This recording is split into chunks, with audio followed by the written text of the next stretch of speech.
You're listening to Women's Media Center Live with Robin Morgan.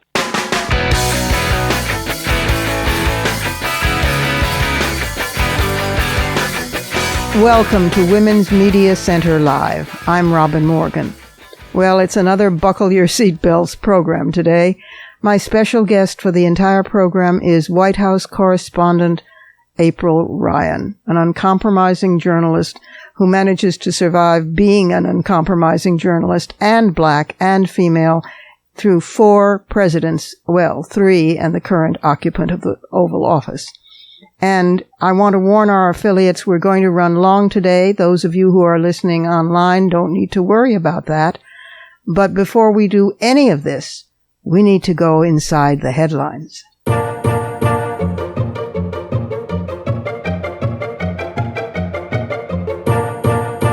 Harvey Weinstein, we'll deal with him later at the end of the program in Fighting Words.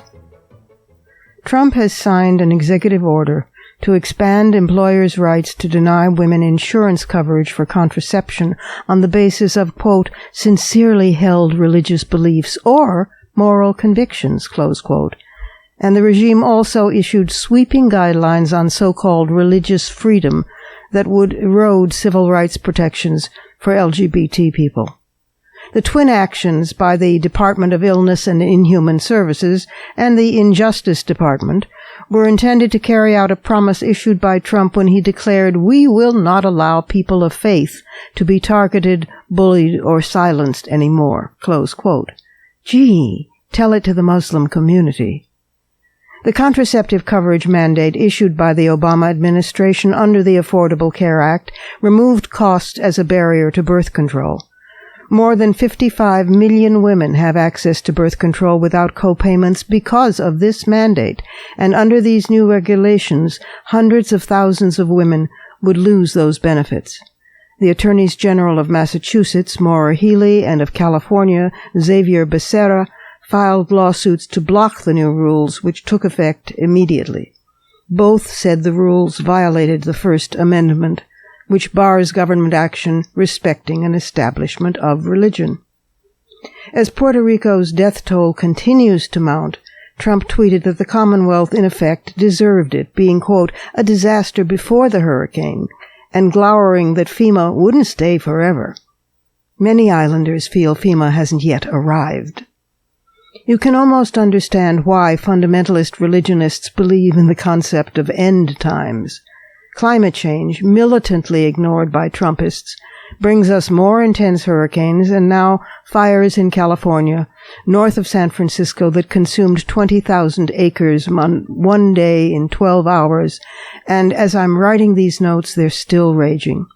The fires claimed 23 lives so far, and more than 119,000 acres have burned across the state, and no rain is forecast for the next 7 days. Based on the definition that a mass shooting involves 4 or more people shot, the shooting in Las Vegas was the 273rd of the year, and only 275 days have gone by to date in 2017. And here it comes. No shock to feminists. Stephen Paddock, the Las Vegas shooter who slaughtered 57 people and gravely wounded over 200 more, had a history of, yes, abusing women. Servers at a Starbucks are reported as remembering him bringing in his girlfriend and yelling at her that she should be happy with whatever he ordered because, quote, I'm paying for it just like I paid for you, close quote. He also had a record of domestic violence complaints against him from previous marriages, but as yet no convictions have surfaced.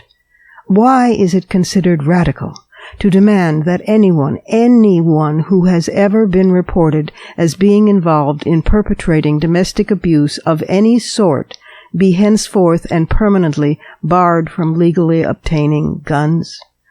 Virtually every mass killer, including the Christian white ones, have shared 3 common characteristics: being male, abusing women, owning guns. We can do something about 2 of those 3 things. NFL Commissioner Roger Goodell, after seeming to be in solidarity with the league's players a week earlier, last week sent a letter to all NFL teams that he now wants players to stand during the Star-Spangled Banner. He didn't provide specifics on how he intends to ensure it, but it did come hours after Trump threatened to revoke the league's tax breaks.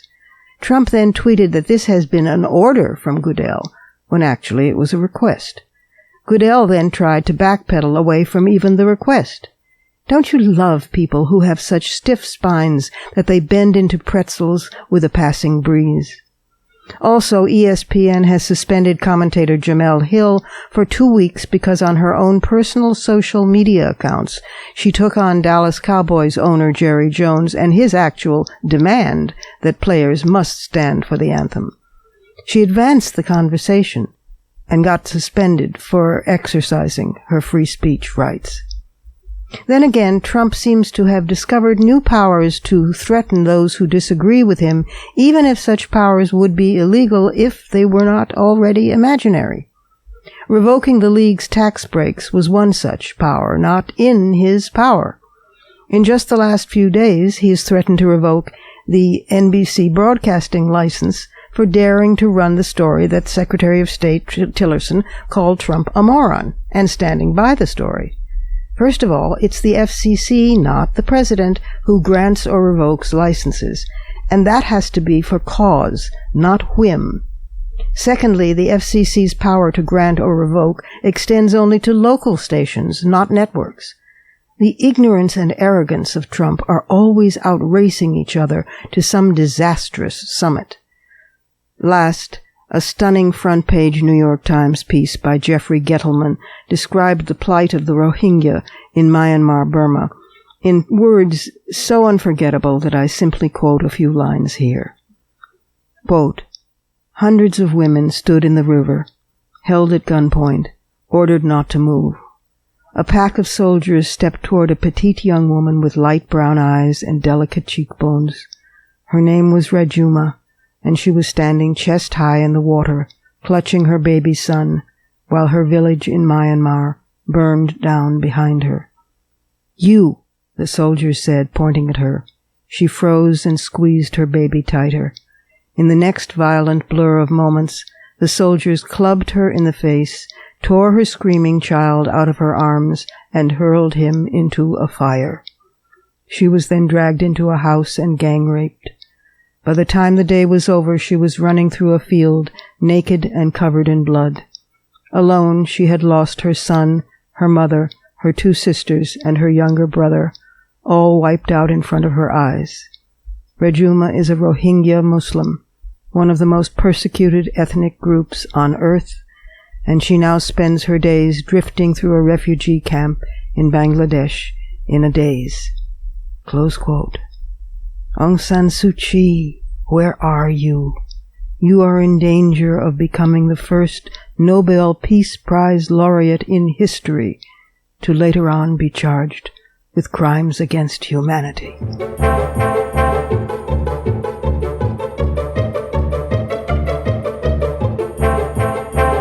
We have to take a short break here at Women's Media Center Live.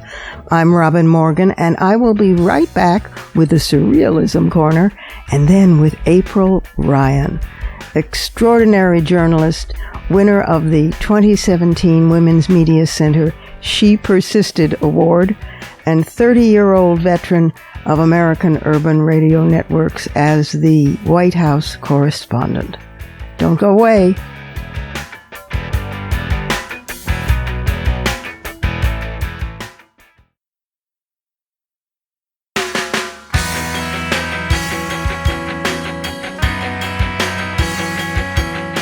You're listening to Women's Media Center Live with Robin Morgan.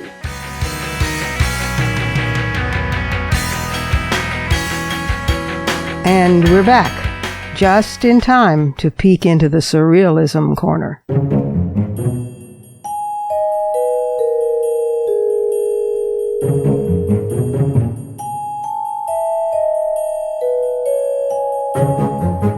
For the first time in the history of the Pew Research Center poll, a slight majority, 54%, of Republicans say homosexuality should be accepted by society. You know, it makes you wonder, do Republicans ever feel bad about continually, tediously lagging so far behind in their political evolution? Not that I think the Democratic Party is particularly highly evolved either, but gee whiz, it must be humiliating to lag behind on every single social issue and dwell contentedly in fostering divisiveness, especially when your Republican Party was founded by the man who fought a civil war to keep the nation united. It makes me wonder, anyway, which came first, the grumpiness or the bigotry? Of course, these days, it's true that even Republicans seem to feel wretched about being Republicans. I'll choose to take that as a sign of hope. Clearly, I'm desperate for a sign of hope. Moving right along to China, that bastion of dictatorship, there's now a new form of scholarship being encouraged there. The press in Guangzhou was formerly the guardian and the vanguard, in fact, of Chinese investigative journalism, exposing crooked officials and dodgy charities and policy hypocrisy of all kinds. Nowadays, it's none of these things. The Guangzhou press has become organs that carry adoring stories on and images of the Communist Party. The profession of journalism has been on the wane in China for the past decade, but even leaving censorship aside, journalists are now being required to sit for exams, testing their knowledge of the Marxist role of journalists. Yeah. The content of these exams is almost irrelevant. The point is to remind journalists that they work for the party and no one else. This decade-long campaign has seen experienced journalists leave the field. 80% of Chinese journalists are now under the age of 30. Nothing against the age, but the experience is lacked. They don't remember, many of them, the time of a free press, or even a relatively free press. After Tiananmen, when a similar campaign was launched, it was clear to what the party was responding, but what provoked the crackdown this time is curiously unclear. The Arab Spring, yes, and the rise of social media, they are certainly possible candidates, and the Olympics appeared to be a factor for a time, but there was no clear existential threat at the start of the campaign in 2008. Not that there really needs to be. Dictatorships have one purpose: to survive. And that survival requires control of all information, just the way Trump is trying, but fortunately, so far, failing abysmally to control it here. And then there's this, to lift the spirit and lend us a moment of awe.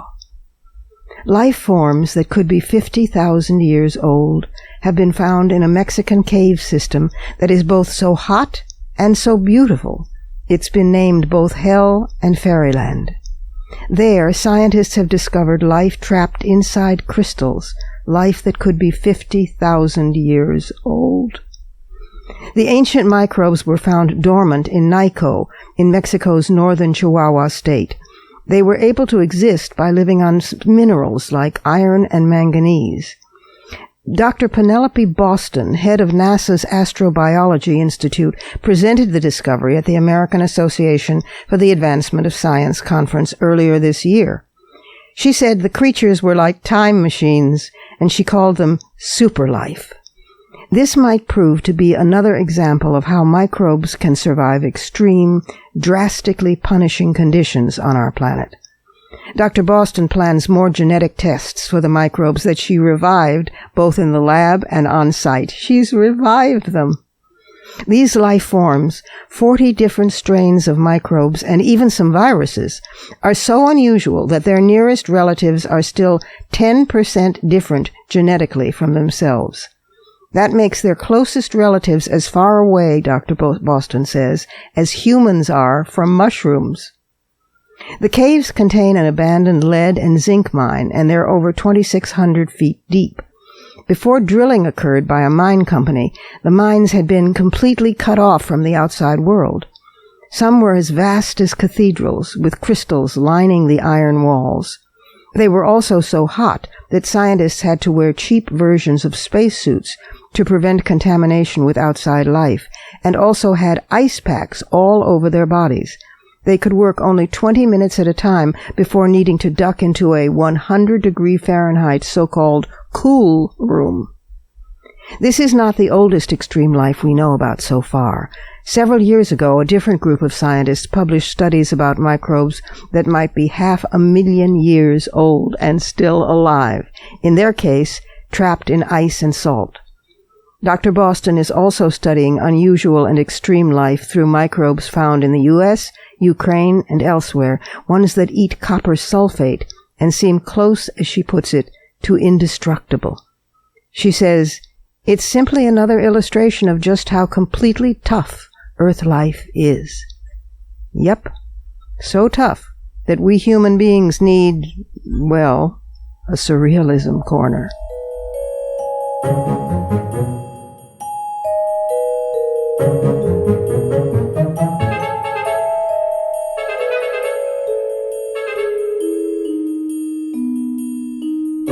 And now it's time for my special guest, April Ryan. April Ryan is a 30-year journalism veteran. She's been the White House correspondent for American Urban Radio Network since January of 1997, covering 3 presidents and the current occupier of the White House. And she also is the Washington bureau chief for AURN.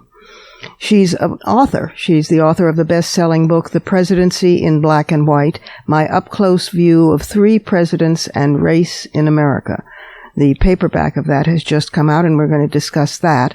And she's the author of At Mama's Knee, Mothers and Race in Black and White. On behalf of American Urban Radio Networks and her special blog, which is called The Fabric of America, she delivers her readership and listeners, millions of African Americans and close to 300 radio affiliates, with uncompromising news delivered with great integrity. Over the past 18 years, Ryan has conducted one-on-one interviews with President Barack Obama and Michelle Obama, President George Bush, First Lady Laura Bush, President Bill Clinton, Secretary of State Hillary Clinton, Vice President Al Gore, South African President Thabo Mbeki, Senator John Kerry, and a host of others. She has been credited by a White House historian as having the most radio interviews with then-President Bill Clinton during his White House years. In 2013, she traveled with Obama to a multi-nation tour of sub-Saharan Africa, where she provided in-depth reports on joint efforts with health, infrastructure, and trade. And in February 2008, she conducted an exclusive interview on Africa with President Bush in the Oval Office. She's also traveled with First Lady Laura Bush to meet with New Orleans Hurricane Katrina survivors, and she flew to Haiti in 2005 with Secretary of State Condoleezza Rice. She has been everywhere and asked every question, and of course, most recently, she came under the fire, very honorably, of the current occupant of the White House. And over the years, many of her breaking news stories and interviews have found their way to the pages of some of the nation's top newspapers and have been featured in television newscasts on all the major networks. She was elected in 2011 to serve on the board of the prestigious White House Correspondents Association for a 3-year term. She's one of only 3 African Americans in the association's 100-year history to serve on the WHCA board. And she's one of the most esteemed members of the National Press Club. It is our delight and honor to present her with the Women's Media Center She Persisted Award later this month at the Women's Media Center Gala, and it is my delight and honor to host her on this program. April Ryan. April Ryan, welcome to Women's Media Center Live. Thank you for having me, Robin. Thank you. Oh, it's such an honor to have you here. And let me start by congratulating you, because I know that later on this month you will be receiving the Women's Media Center Media Award for the She Persisted Award, because God and Goddess know you have. You of course are the White House correspondent and the Washington bureau chief for American Urban Radio Network since 1997. My God, and you're still walking around upright. That's amazing. I'm not supposed to be gone, am I? No. It's just to be a woman and an African American and upright in that job after 3 presidencies into this current regime is quite an accomplishment. So congratulations on that. The book, Presidency in Black and White, is newly out in paperback, and Yes, it is. I want to talk about that today. It's a wonderful book. Your up close Thank you. view of 4 presidents and race in America. Talk a little about the book, because it's fascinating. Well, when I started covering the White House in 1997, during the second term of Bill Clinton, literally just a few days before the inauguration, my primary concentration was that on news as it pertains to urban America. Right. But when you look at urban America is not just about race. Urban America is all of us. If you live in an urban setting, a city, you black, white, whomever, urban America. Right. And Black America, minority America is just like any part of America. We worry about our pocketbooks. We worry about what's happening in our communities. I mean, it's no different. Yeah. So that's been my focus, everything, but particularly when it comes to urban America and minorities.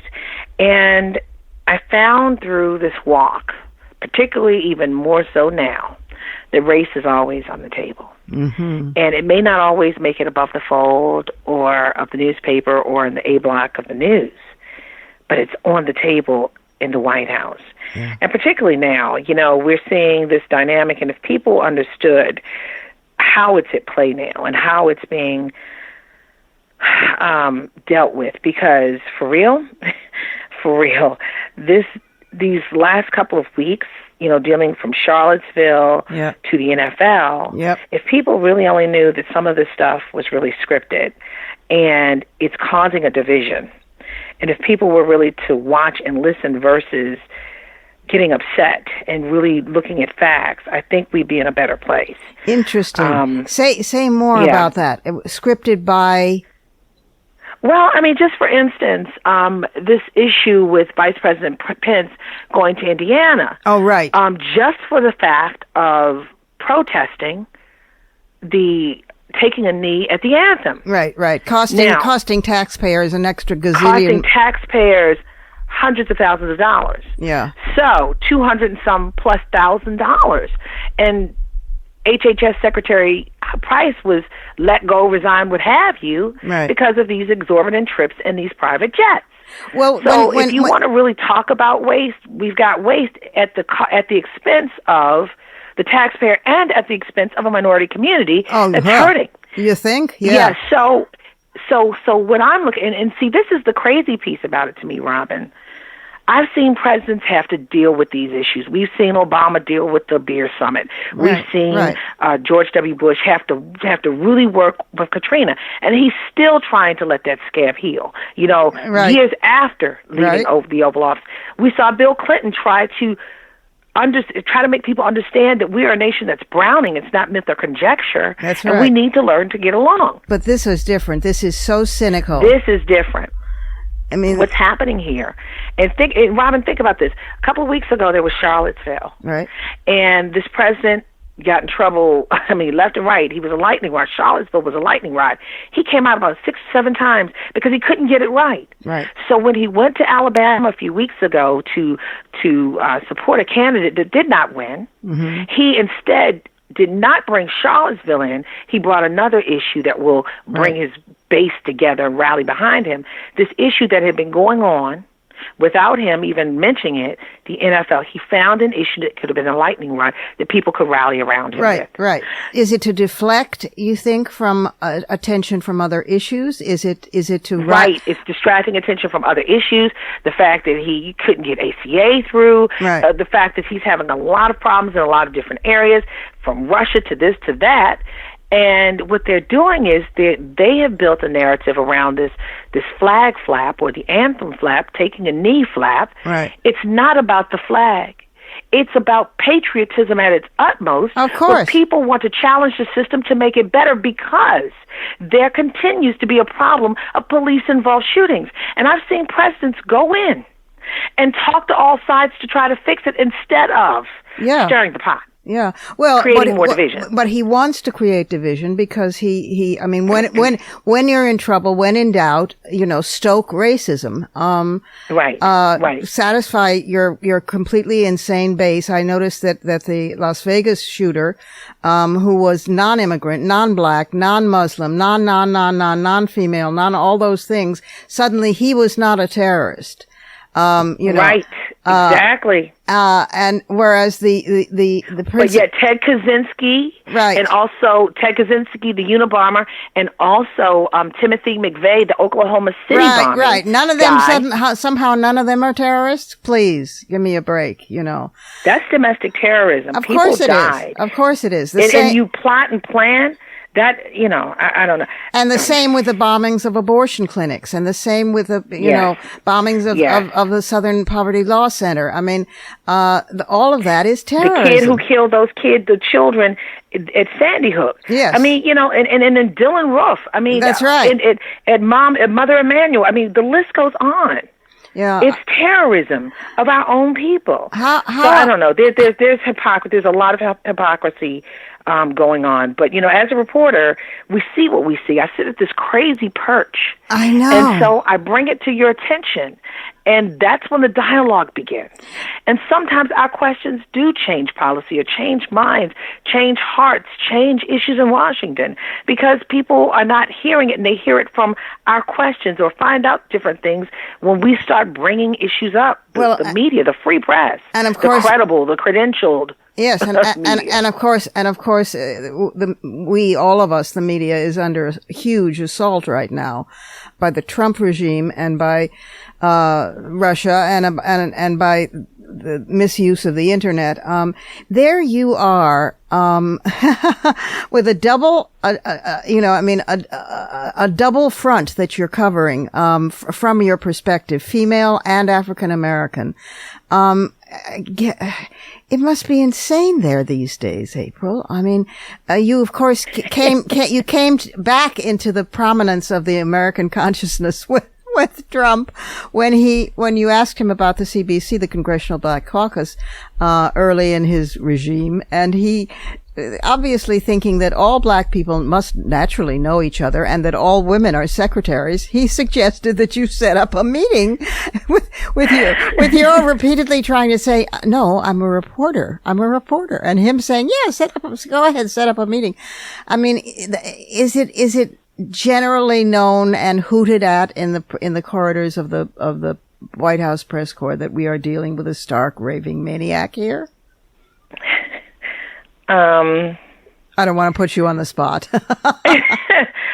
Well, let me say this. There's a lot of buyer's remorse, that's all I will say, up and down Pennsylvania Avenue. And, when you hear people in the White House talking, people saying leakers, but I don't know if it's necessarily leakers. Someone brought this to my attention, and they said these are whistleblowers. And I said, right. That could be true as well. That's true. So I don't know about someone's mental state, but I can tell you this. I know from what I've seen covering presidents for 20 years, I've been in the room where it happens, as they say in Hamilton, in the room where it happens. Right. I've sometimes seen the sausage being made. Yeah. And this is a different way of doing things. Yeah. And it's based on division. Yeah. And there is a percolating of anger, hurt, and people are feeling left out. And it's unfortunate over the years. People have always felt left out. Yeah. But how it's happening now, it's scary to see what could happen down the road in the next couple of months, years, what have you. There's got to be some way of unifying this nation. Yeah. I mean, do you get got to be some way. Since you're also bureau chief, and explain for my listeners what bureau chief means in addition to your being White House correspondent. I'm a White House correspondent, but I also cover Washington, right. the federal portion, and even just Washington, D.C. So I'm over top of the White House. I'm over top of the White House, Capitol Hill, and Washington, the Pentagon, everything, state, everything. Yeah. So, and we are trying to make sure that all avenues are covered. If it's not by me, I have people out there right.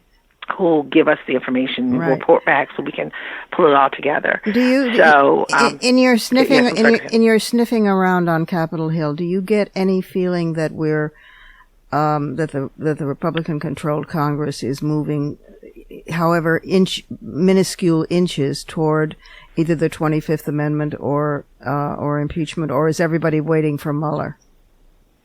Well, let me say this: Mueller is very important, but let me say this: the Republicans are also watching the numbers. Mm-hmm. Okay. Yeah. Yeah. The numbers matter. If people jump ship, I mean, we saw the numbers drop, and then they started going back up because the president is rallying people around this patriotism thing. Yeah. You know. Yeah. And it's not against the soldiers. It's not against the flag. No, it's against police brutality. Right, and this is the problem where the NFL has lost their message because they've allowed the White House to take their narrative. Yeah. But people are concerned on Capitol Hill. Republicans are watching the numbers because they fluctuate. You've got the vanguard in the Republican Party who's upset with this president, and that's not by happenstance. Right. It's real. You've got McConnell, you've got Corker. McCain, who is dying, who is a POW, who is a veteran, who fought for this country, who is as patriotic as you can get. You've got Corker now. Right. You've got a lot of these people, but you have Paul Ryan who says, yeah, the president speaks a different language.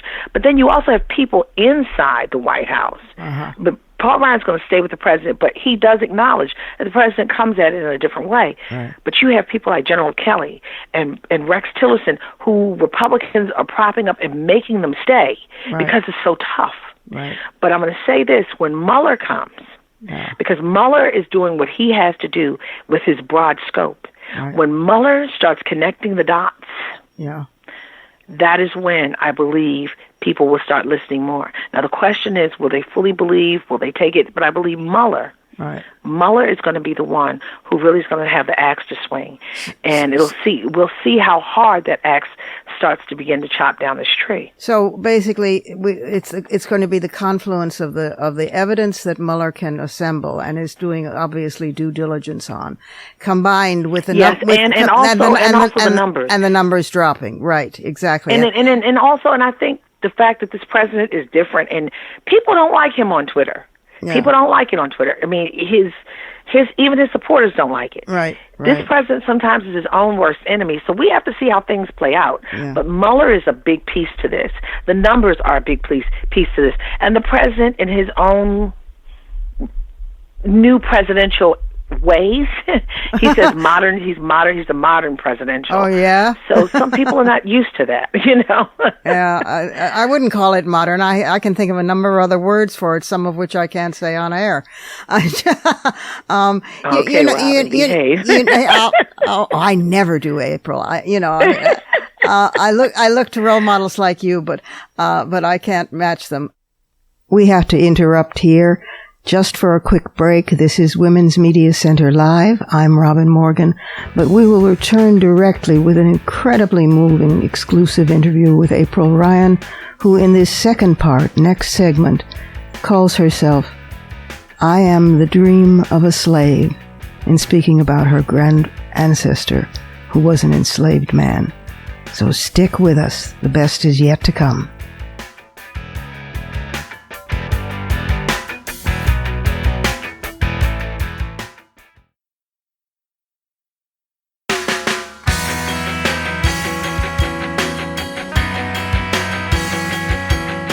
You're listening to Women's Media Center Live with Robin Morgan.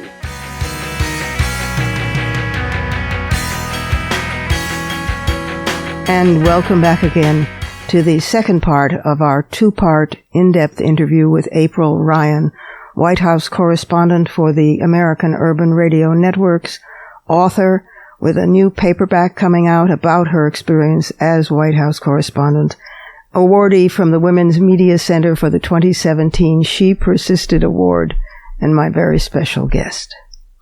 In the book, in Presidency in Black and White, you go into wonderful stories about your being White House correspondent when President Clinton was in office, and and George Bush, and of course President Obama, and even before this, then happened to us all catastrophically.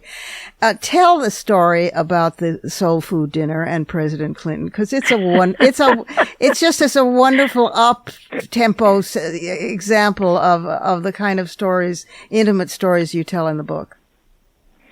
Well, then President Bill Clinton, who to this day still talks about this dinner. It was historic, but it was fun. I mean, 20 years later, he's still talking about, remember that dinner we had? I'm like, yes, Mr. President. Yeah. At the time, a lot of reporters had OTRs. It's called Off the Records with the President of the United States. Yeah. So you could get to find out who he is, and he could find out who you are. And it's important to help you to communicate to the masses of who this person is and making the kinds of decisions that he or she is making. We haven't seen a she yet, but, that could be on the horizon. So at issue is the fact that we had a president who was meeting with many of the people in the mainstream media, but many of the black reporters had never TR with him. But at the same time, this president wanted us to talk to him about matters of race because it was floundering. His race initiative was floundering. Right. And we had to learn how to use our leverage. It was like, okay, you want to meet with us, we want to meet with you. It's going to be on our terms. So the best way to really have a conversation that we found is casual and spend time and really find out was through food, eating food, and things that we all like. Mm-hmm. And, on the table was garlic fried chicken. And it's delicious garlic fried chicken. Oh, my God. I'm salivating. Yes, cornbread, delicious cornbread. Something that you probably don't like, chitlins, but the president loved them. Well, that's right. Trying to win him over. Greens, collard. Potato salad. I mean, it was a classic. The most wonderful fare. It was a classic. Black eyed peas. Classic. Absolute classic soul food dinner. Yeah. And and so this president sat there for hours. It was the night before the memorial service for John Kennedy Jr., and I didn't think it was going to happen because a lot of times things happen that can throw something off the schedule. Yes. But it finally did. And we sat there, I think it was from maybe 7:30 till 11 o'clock that night talking. And we talked. And we talked. And well, when you're with Bill Clinton, it's more of a monologue, and you interject sometimes. But it was delightful. We found out a lot about him. Mm-hmm. But for the book, he said some poignant things to me, and it really touched my heart. And he said, I said, Mr. President, why did you have dinner? He said, because he said it was with people I liked, talking about the topics that I liked. Mm-hmm. And he said, and the food that I liked. He said, I felt like home. He said, I felt like home. I said, wow.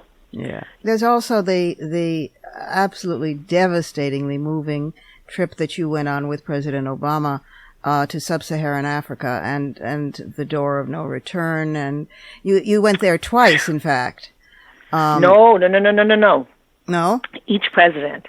I have been in that door. 3 times? With each president. Oh, for 3 presidents. My God. Yes, and each time is different because you come back and you see how they've built the area up. They even put a retaining wall there now so people wouldn't go down onto the dock area, or what used to be the dock. I see. And I was kind of upset about that because we had, during the Clinton years, many of the black reporters, we had a libation ceremony on that dock to our ancestors, because in the midst of it all, yes, I'm a reporter who happens to be black and happens to be a woman, but I have history behind me. I stand on the shoulders of those who made the Middle Passage. The strongest survived. Yes. And to go into that building, I mean, I cried the first time I was in that. Who wouldn't? Those rooms are so small, and they stuffed the people in there, and then you had to be strong to leave there to be able to get on the ship. At the bottom of the ship, and many people didn't make it for whatever reason. Yes. Some were thrown overboard, and then the shark patterns changed because of the slave ships throwing the people overboard. Yes. The shark patterns changed. That's hard and horrific. That is so mind blowing. I mean, for the mind to take that in, it just sears the brain, doesn't it? Yes, and so I'm 5 generations removed from the last known slave in my family. On my mother's side, that slave's name is Joseph Dollar Brown. He was sold on the auction block in Fayetteville, North Carolina, and he was last known to be with the Brown family. Wow. And it just, I am the proud descendant of that slave. I am the dream of the slave. Yes, you are. Many African Americans, and it just, to be there. We had this libation ceremony, and we poured out water, calling out our ancestors and those who had gone on, just to say, we're here. Oh, and God. Talking to you about it right now just sends chills through my spine. Me too. So, it's amazing. Yeah. It's just, and you're also, and I have to say, because I'm a book writer as well as a journalist, but not all journalists are really that good writers, and you are such a good writer. You're a storyteller. Thank you, Robin. You're just this real storyteller, and that make the hair on the back of my neck stand up and bring tears to my eyes, and the book reflects that, as does the earlier one about mothers and daughters in race in America, which is a wonderful book. Yeah. Where are we these days, April, in terms of women in media, particularly Black women in media? We're coming along, but not fast enough. Oh, Robin, first of all, we are now jumping over new and different hurdles. We're not breaking glass ceilings. We are chipping away at the thick marble layer. Glass you can break. Yeah. But let me say this to you. I think back to Helen Thomas. Yep. My late friend, Helen Thomas, who took me under her wing. Oh, did she? I think back to Helen. And truly, I wouldn't have a book if it wasn't for Helen, because she introduced me to her agent.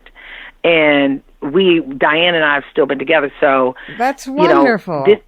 This is Helen. This is all Helen. I love it when women mentor each. I mean, we all stand on each other's shoulders, and yes, we stand on the shoulders of so many. Yes, and Alice Dunnigan. You remember the yes, wasn't she the Alice first Dunnigan? Yes, the first Black woman to cover the White House at all, to be accredited, wasn't that? Yes. Yeah. Think how and hard it was. There's a couple of other African American women, but. Yes, but I worked with Helen, but when it comes to Alice Dunnigan and others and the Harry McAlpins and stuff, I pay homage to them every day. Yes, of course. When I walk in, I'm like, thank you for paving the way. Thank you back then for standing and writing when it wasn't easy, when they told us we could not come in there because of our color. Harry McAlpin over 70 years ago was told, you can't come into the press conference because if you step on someone's shoes, there could be a riot. Yeah. So now today, let's fast forward to 2017. Yeah. April Ryan is now, Black female reporter from Baltimore. But I am now considered the enemy of the White House. Well, congratulations. Asking questions. Congratulations, my dear. If it's this White House, that's the only principal position in which to be with this White House. I mean, Well, but let me say this. But women have a problem. I think about Helen Thomas and what she used to tell me, and the reason why I bring Helen Thomas up, because she was a friend and I worked with her, and she was history. She was fierce. She still is our history. Fierce, wonderful woman. Yes, Helen said. Back then, when she first started, women talked to women. I mean, men talked to men, and women, pretty much talked to women. Right. And it wasn't the fact that, we did that just because we wanted to. It's because women had to stay with women because we had to. Because the men didn't take us out on the boats when they went sailing or fishing with the president. Yeah, exactly. The women went to the garden parties with the first lady, right? Yeah. So, and around that time, the women got together in the 60s and got together and asked President Kennedy to boycott the White House Correspondent Association dinner. Yeah. Because you could pay 25 cents as a woman to be a member, but you couldn't go to that dinner. Oh, my God. Something? Makes my teeth grind. So the president said, okay, he talked to them because he was going to do it. But it wound up that they opened it up to women because the president was made aware of it. Yeah. So that was then. Today, I get called on. There's always, if they don't like what you ask, there's always some kind of retaliation. Sure. Mine happens to be publicly. done. Sometimes they try to do things. I just don't worry about them. And I'm older than the vast majority of those people anyway in there. So I'm like, okay, whatever. But I am now, I'm just asking questions. Yeah. I'm asking the same kinds of questions I asked for years. I'm like, what is the problem? And I'm now, the weekend of Charlottesville, the weekend that I was named Journalist of the Year by the National Association of Black Journalists, that Sunday morning, I had friends in the White House press corps calling me feverishly and frantically, you are on this commercial saying you're the enemy of the White House. I was like, what? Oh, my God. And so that's the hurdle, being a black woman who asks questions and continues to ask the question with the covering of the United States Constitution and the framework and the flag around me, because I'm part of the fabric of this country too. I just happen to be black and a woman, but you're a damn good reporter. Freedom of the press. Yes, you are. Yeah, and freedom of the press. I'm not asking things that are not true or... No, of course you're not. It has nothing to do with reality, though. I mean, it's not a reality-based White House, but you are, and thank God that there are people like you who are still asking the right questions. And every time that it's a woman, and in particular a woman of color, it just makes the heart sing. So thank you from my heart for all the women who don't get to tell you that you're an inspiration, and not only do you deserve the She Persisted Award, but you better keep on persisting for all of us, because the questions you ask and the intrepid stubbornness and grace and integrity you ask them with mean a great deal for democracy in this country. We can't have democracy without an informed electorate, and that's what you give us. So thank you, April. Thank you for everything you do, and keep on keeping on. Thank you so much, Robin. This has been wonderful, and I hope I get to see you at the award ceremony. That's amazing by itself. I'm like in the midst of these trailblazing women. I'm like, what? You're one of the you better not be floored. You're one of the trailblazers, and we're going to celebrate you. And I hope you'll come back and talk to us again on Women's Media Center Live, because you're one of my fave guests of all time now. Will you do that? Oh, anytime. Just let me know. Thank you so much. And we need to break for one last few seconds here at Women's Media Center Live. I'm Robin Morgan, and I'll be right back, you betcha, with some fighting words.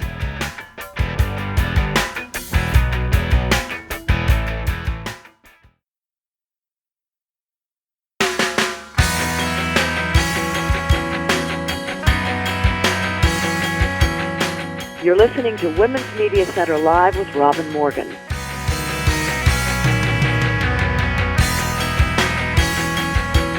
Welcome back again to some fighting words.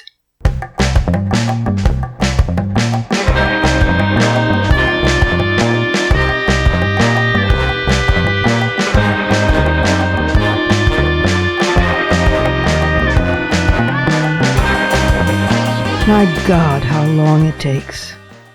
I think it was around 1974 that Ms. Magazine ran a cover story on sexual harassment, already a topic in the women's movement. Almost 20 years later, in 1990, Anita Hill's courageous truth-telling before Congress galvanized American women, yet Clarence Thomas, the perpetrator of sexual harassment against her, still sits today on the United States Supreme Court. In the mid-1990s, feminists were divided over Bill Clinton's semen stains on Monica Lewinsky's blue dress. Yes, she had told friends that she was going to the White House carrying knee pads in hopes of just such an encounter. And yes, many of his policies were good for women. And yes, there was indeed a vast right-wing conspiracy out to get him and his uppity wife. But the simple truth is that Lewinsky couldn't give consent. She was an intern in her 20s, and he was the most powerful man on the planet. She worked for him, and he had a history of such behavior. And while that's perhaps not an impeachable offense, it was not a forgivable one. At the time, I remember saying that it seemed Democrats were always the ones getting caught between the sheets, possibly because Republicans were busy wearing them. This was long before Republicans began both wearing sheets and being caught between them. In the 1980s, on Howard Stern's program, Trump boastfully agreed that he was a sexual predator, while his daughter Ivanka sat by his side, laughing on camera. He sits in the White House Oval Office. Fox News gets convulsed by scandals of sexual harassment and even assault. Silicon Valley, in a defensive, revealing response to such accusations saturating its culture, seriously floats the idea of just not hiring women to reduce the temptation, while Wall Street senior men openly express worry about sponsoring female colleagues in future. Blame Jezebel. That's an approach that fundamentalist Christians, Orthodox Jews, and Islamists already practice. The music world, the tech world, Uber, military academies, medical centers, the women are coming forward, and that would not have happened without all these years in between. Apparently it takes a horde of women to be believed. It took scores of women daring to talk for anyone to believe that lovable Bill Cosby had drugged and assaulted them sexually. And now the surprise that's been known all along, Harvey Weinstein. Everybody knew, except somehow nobody knew. The all-male boards of Miramax and the Weinstein Company didn't know, although their financial books reflected hundreds of thousands of dollars in at least 8 settlements buying the silence of protesting women. Culpable. Nice activist George Clooney never knew, although he had heard rumors. Culpable. Open jokes were made at Oscar ceremonies about Weinstein and the casting couch, and the star-studded audience laughed. But nobody figured it out. Even now, Hollywood is more concerned with not getting caught and with explaining at length how nobody knew than with addressing the systemic epidemic problem. It took front-page headlines in the New York Times to remind everybody. Retribution for speaking up, such career-enders as slut-smearing, physical threat, legal action, and legions of PR firms, lawyers, and other enablers, all culpable. This can create formidable selective amnesia. Secretaries and assistants are drafted into pimping, into luring victims into the boss's web for fear of losing their jobs if they don't collude. Good old Harvey. And the left, of course, went bananas, not having needed threats to keep silent, merely campaign donations and glitz. Culpable. Weinstein's statement in the New York Times was a classic of denial, hypocrisy, fake remorse, and money pledging. But he cannot buy his way out of this one. Personally, I have loved many of the movies his firms have produced, and personally I hope he is tried and convicted for sexual assault. Firing him from his own company is not enough. Apologies from him or the board or Clooney or Ben Affleck and all the other men for not having believed in numbers of women who told them about this, not enough. The 3-day delay of a response from Hillary Rodham Clinton, not good enough, even though this touches her Bill Clinton vulnerability that has been used so cruelly against her. President Obama and Michelle Obama made a strong, swift statement, and doubtless were horrified retroactively, in retrospect, at having let their daughter Malia intern at the Weinstein Company. Democratic politicians rushing to send Weinstein's previous contribution to groups fighting sexual assault, that's good, but not good enough. We need legislation. No more non-disclosure agreements that cover criminal acts such as sexual assault or sexual harassment.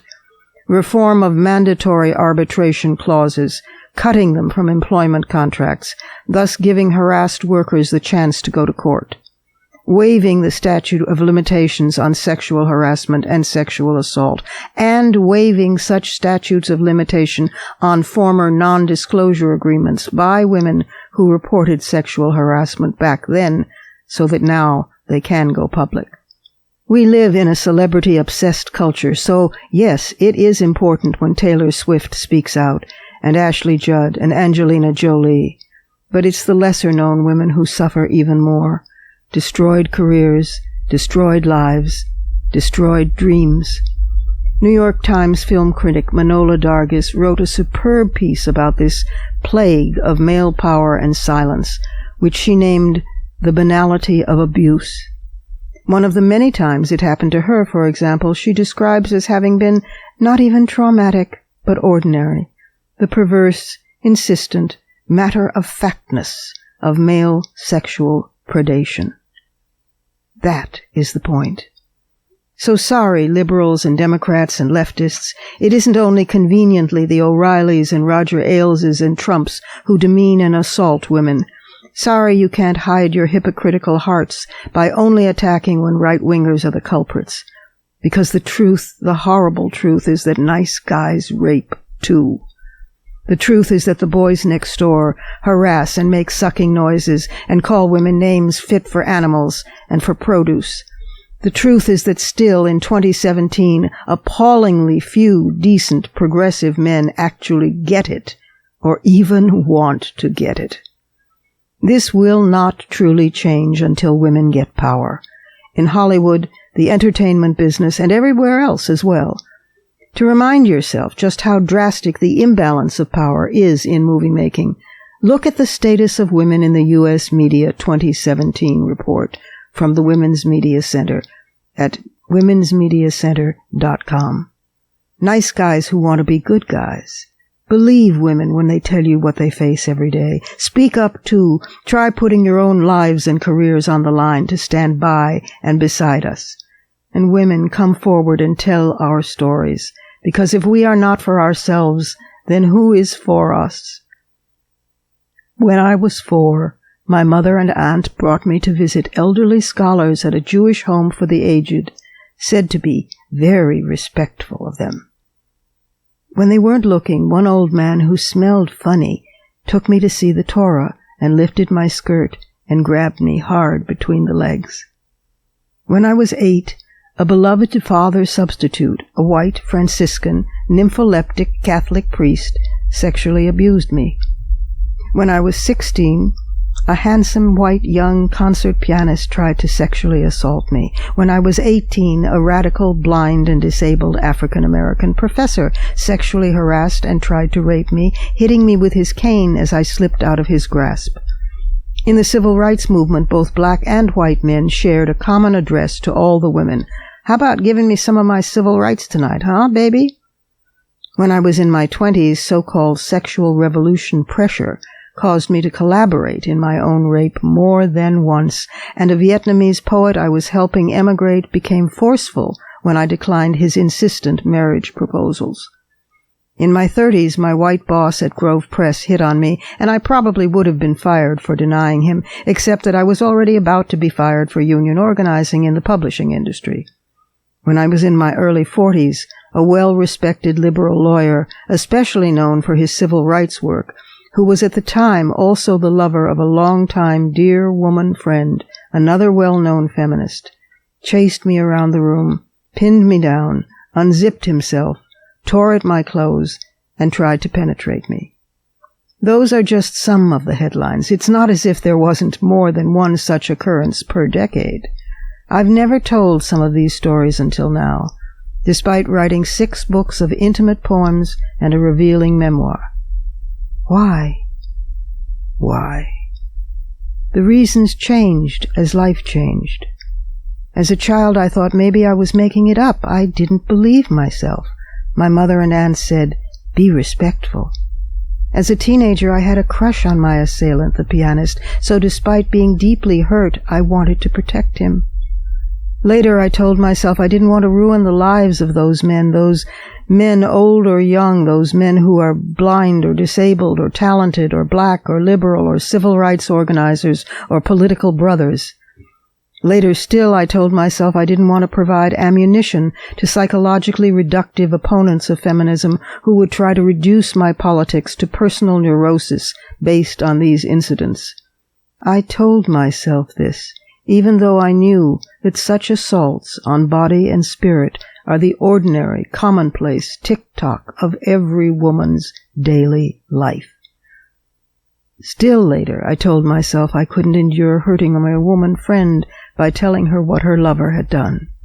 I told myself that's just life, turn it into art, turn it into politics, we haven't won yet, and I went on. Finally freelance, not even vulnerable to a boss's retribution, a writer, lifelong in love with words, and a feminist activist, I kept silent. This is what is done to us. This is what women suffer. The head shoved into the lap, the finger to the lips, the hand clasped over the mouth, the voice stopped in the throat. This is unconscionable. This must not take another 50 years. This must end now. Those are my fighting words. Add yours on Twitter, and be sure to tag us at WMC Live and use the hashtag Fighting Words.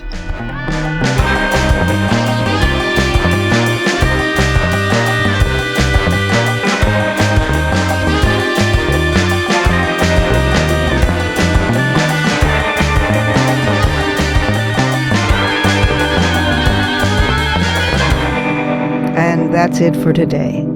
This program is syndicated, but if you can't find the broadcast on a radio station in your area, you can always visit us at WMCLive.com for the show, plus the archive of all our previous episodes, and at iTunes, where you can stream, download, and subscribe to the show's podcast. Also, be sure to find WMC Live on Facebook and Twitter, and you can check out my website and blog at robinmorgan.net and find me on Facebook and Twitter, too. Portions of this program were taped earlier. Opinions expressed here do not necessarily represent the WMC. Here's the family for Women's Media Center Live. WMC President and Executive Producer of this program, Julie Burton, and our founding and sustaining sponsor, Regina K. Scully.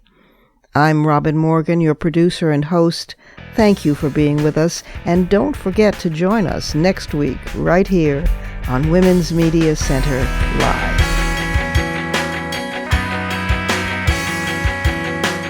For the smartest talk about news, politics, sex, books, religion, race, and more, tune your radio to Women's Media Center Live with Robin Morgan. Audacious, witty, provocative, informative, and fun. It's Women's Media Center Live with Robin Morgan on WMCLive.com. Talk radio with a brain.